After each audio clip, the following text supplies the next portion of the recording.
Hi, hello and welcome back to F1 Challenge VB. My name is Mephisto and our epic journey through the history of Formula 1 continues today with the second round of the 1956 season, the Monaco Grand Prix. It was held on the 13th of May, it had 18 entries, 14 of them took part in the race and there were 6 retirements.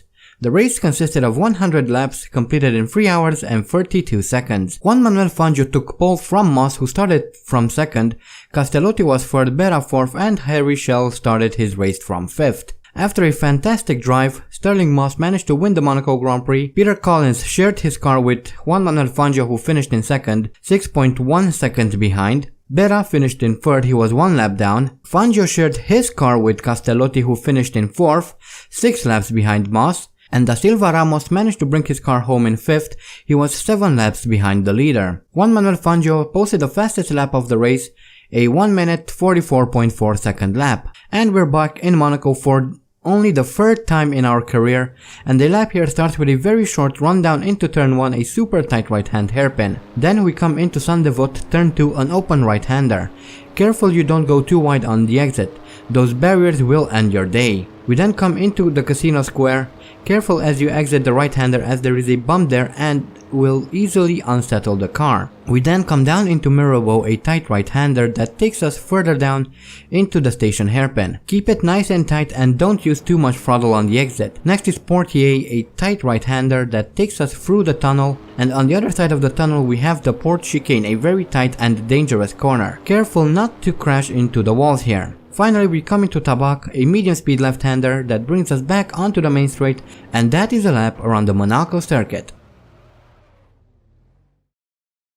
And here we are in qualifying for the Monaco Grand Prix, coming around to set our first lap of the session, a 1:43.34.6, not very good, almost 10 seconds slower than Louis Rosier's pole time, but hopefully we can improve on that.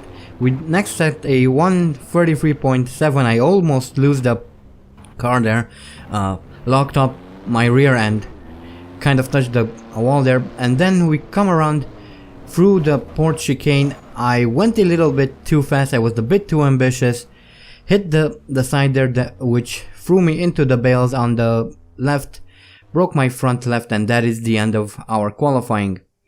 So here we are for this very well, I don't know what to say, disappointing race.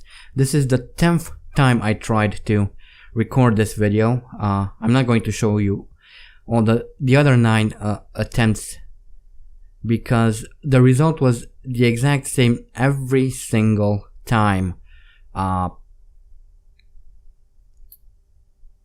think this is going to be the worst video I ever recorded on this channel, for this channel.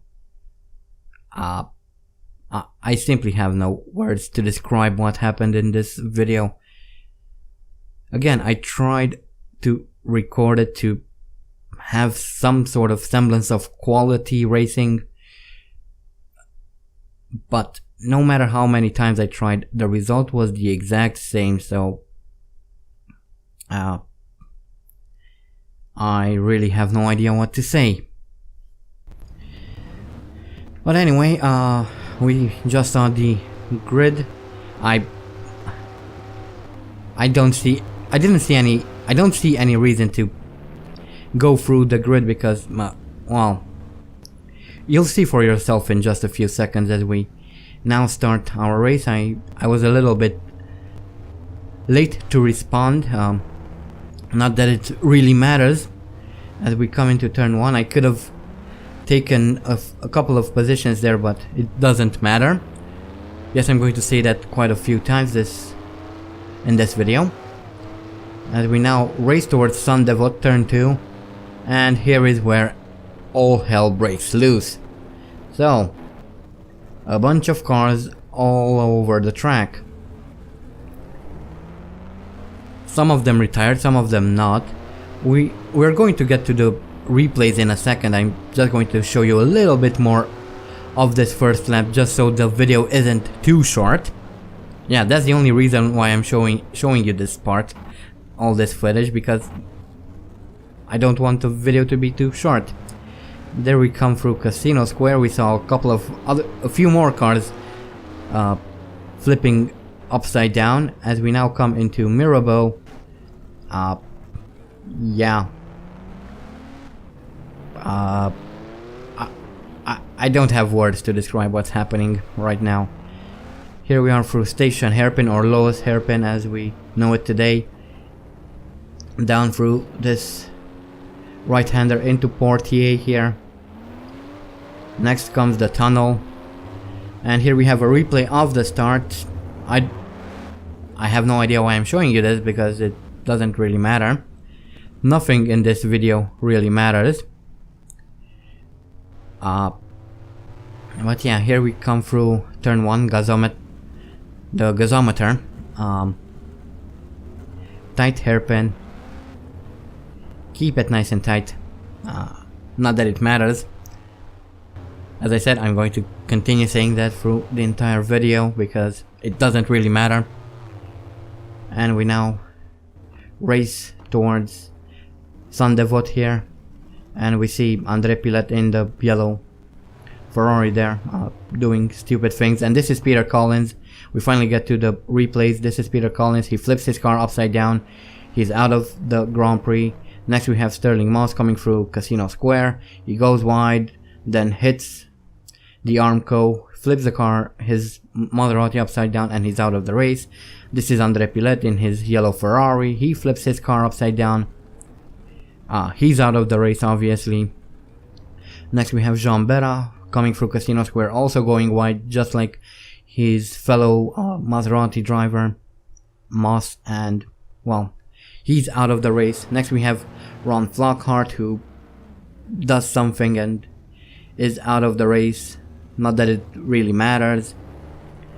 Here we have Eugenio Castellotti and his Ferrari coming through into the Casino Square, flips his Ferrari upside down, and he is out of the race. Here we have Luigi Musso in his Ferrari coming through Mirabeau, flipping his car upside down. Amazingly, he's still going, but not for long, as you'll soon find out. He's coming into Lowest Hairpin. Still intact for the moment. Comes into the right-hander and crashes into another Ferrari, and that's the end of his race. Here we see Mike Hawthorne in his VRam coming out of the tunnel, loses control of the car, crashes into the wall there, and the people there on the sidewalk don't really care. Not that they should. Here is Gerino Gerini coming into Mirabeau, and something happens, but the camera switches to a weird angle. This is Paul Frere coming around, flips his Ferrari upside down, then he falls off and ends up here. He's still going though, but he's then collected by a fellow Ferrari, and he's still not done. He still wants to race. What can I say? Insistent little bugger. I sped up the footage here because, well, it was a bit annoying. And he finally lost control of his car. He flew into the bay, and that's the end of his race. Here is Paco Godia coming into the port chicane, hits the wall there, and wanted to see if his Maserati could fly. Obviously not. And he is also out of the Monaco Grand Prix. This is, by the way, this is all on the opening lap. This is still on the opening lap. We didn't even finish the first lap. And that is Alfonso de Portago, who is out of the race. Next we have Harry Schell, who crashes into the yacht, and he is out of the race. This is Luigi Villoresi in his Maserati. He is out of the race. Not that it really matters. I forgot to say that a couple of times, as we see a couple of cars in the background there flying into the bay. Here is Da Silva Ramos in his Simca crashing into the bay. This is Horace Gold crashing into the bay. This is still the opening lap, by the way.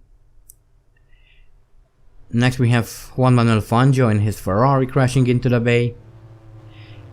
So he is out of the race, obviously, not that it really matters. Next we have Jack Fairman, who also drives his car into the bay. And we are finally done with the opening lap.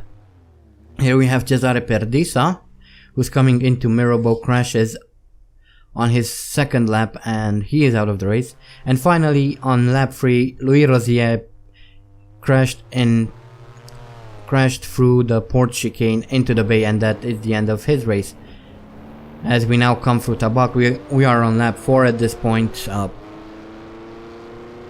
I don't really have too many words here. Here we are on lap 22 coming into refuel, and after this video I actually realized why I had to come into refuel both in this race and in Argentina. Apparently I didn't notice, but fuel consumption and tire wear were set to 3 times as opposed to normal, as I generally do, because, well, we know that the pits here are quite bugged and the AI has issues with having pit stops, so I generally have it on normal, but I forgot to do that. As we finally come around on lap 34 to finish this absolutely horrible race. This really is the worst race that we ever had on this channel, and, well, here are the race results. Not that it really matters. We managed to set the fastest lap, obviously. Interestingly enough, it's actually we actually broke the track record, so I guess that's something. And here we have a very, very long list of retirements. 20 people retired, so that was absolutely atrocious. I really don't have words to describe how I feel about this race. Yeah, it wasn't the best race. But anyway, here are the career statistics, and this was Andy's 51st Grand Prix. His best start is from first, has 3 pole positions, has set 10 fastest laps. His best finishes in first, has completed 33 races, 31 of them in the points, has won 19 Grand Prix, 3 at the Indianapolis 500, 2 at the Monaco Grand Prix, has 4 championships under his belt, has scored a total of 207 points, has retired 18 times, has experienced 1,134 out of 1,434 laps, has 5 bronze trophies, 3 silver trophies, 19 gold trophies, and as an extension 19 podiums. And here is a quick look at the championship standings. We are now tied with Moss for the lead. We are both with 9 points. We have Berra in 3rd, Paco Godia 4th, Rosier 5th, and Villoresi 6th. So, those are the standings at the moment. Paul Frere down in 21st. Well, that was an absolutely disappointing race. Again, I tried to restart the race in the hopes that it will be better, but every single time it ended the same way. By the time I reached the 3rd lap of the race, everyone was out, and I just couldn't take it. I had to record a video for today, so yeah. At one point I honestly wanted to just skip the Monaco Grand Prix, go straight to the Indianapolis 500, but I thought, well, how would I explain the fact that there's no Monaco Grand Prix where in real life there was? So it was a catch-22, I guess. Yeah. Most disappointing race I ever had to do. Hopefully this will never happen again. If it happens, I think I'll just end the freaking series. It's annoying. This was really, really annoying. I don't have words to. I really don't have words to say anything about this. Yeah. Yeah, that is it, I guess. So, don't forget to vote for next season's team. Link is in the description. I also have a second channel where I will be playing all sorts of different games. Right now I'm doing a Need for Speed Underground Let's Play. If you're interested in that, there is a link in the description to that as well. Other than that, I hope you guys enjoyed this video. Thank you all so much for watching, and as always, stay sharp.